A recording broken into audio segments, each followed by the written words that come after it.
Y'all planning for this?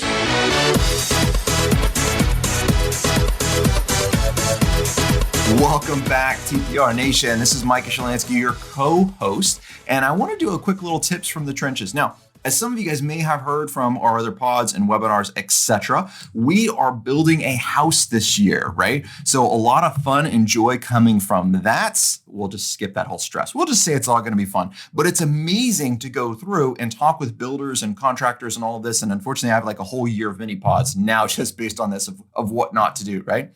But I always love, and something I talk with Jarvis about all the time as well, I always love looking at other businesses and saying, awesome, what are they doing that they are a rock star in that I need to adopt in my business? And the opposite, what are they doing that is so detrimental? I cannot believe they are still in business. And by heavens, are we doing this in our office? And we go back and look at it. There's so many great ways. Go check out our podcast on Disney World, right? Jarvis and I took both of our families to Disney World, and just amazing some of the things that we learned from them to incorporate directly into our practice to help our clients. So going through this building process, choosing different builders, it came across several things that they said that I was like, oh my gosh, this is such a horrible client prospect communication. Why would you say it? And at first I chalked it up and I said, you know what, this is just because that's all they do is construction. They don't really do this. Advisors would never do this. And then lo and behold, I was chatting with an advisor. He was walking me through his prospect process and he said virtually the same things. And it really, alarm bells went off, right? Not words to say. So what are those? Well, a couple of things. One, be careful. We talked about this before. Be careful in making decisions for your clients when you really don't know what their ultimate goal is going to be. Don't value things for your clients. This is not your job, right? Your job is not to say they shouldn't do X, they should do Y. Your job is to help them make an educated and informed decision. Yes, there's a bit of a nuance here because we're always going to have a recommendation, not just say, hey, pick anything you want. But our job is to help guide them along that process and saying, great, what's worth it? A or B, what's more valuable to you? And have your clients help make those decisions and not getting in their pocketbooks. Really important. Another part that was so big, and so many times I hear people say this, and the builder came up and said this, as well as the other advisor, and it just kills any deal for me. It was borderline in what builder we were going to select, and he came up and said, Micah, at the end of the day, you just need to trust me. I'm going to do everything right. And that's it. I put my pen down and said, well, we're done.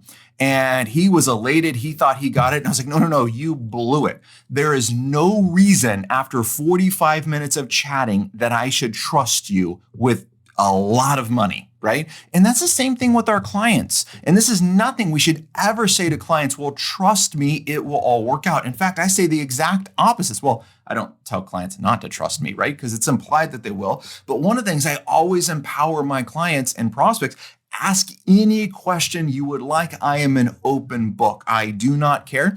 And there's a couple things whenever you ask me a question or any other advisor a question that you should know. Number one, they should always have an answer for why they are recommending something. If they don't, red flag.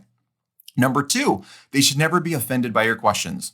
And if they are, absolutely a red flag. And this really empowers clients and prospects to ask the right questions. But if we're shutting down prospects and we're shutting down clients and just saying, well, you just have to trust me. I'm not going to explain this because you just have to trust me. I'm not going to show you my secret sauce because you just have to trust me. Then all of a sudden you are going to blow things in your prospect's mind because your job is to earn their trust. Their job is not to give you their trust, right? And so how do we do that? We do that by empowering them with an educated and informed decision to help them out. We empower them by guided discoveries and going through the process.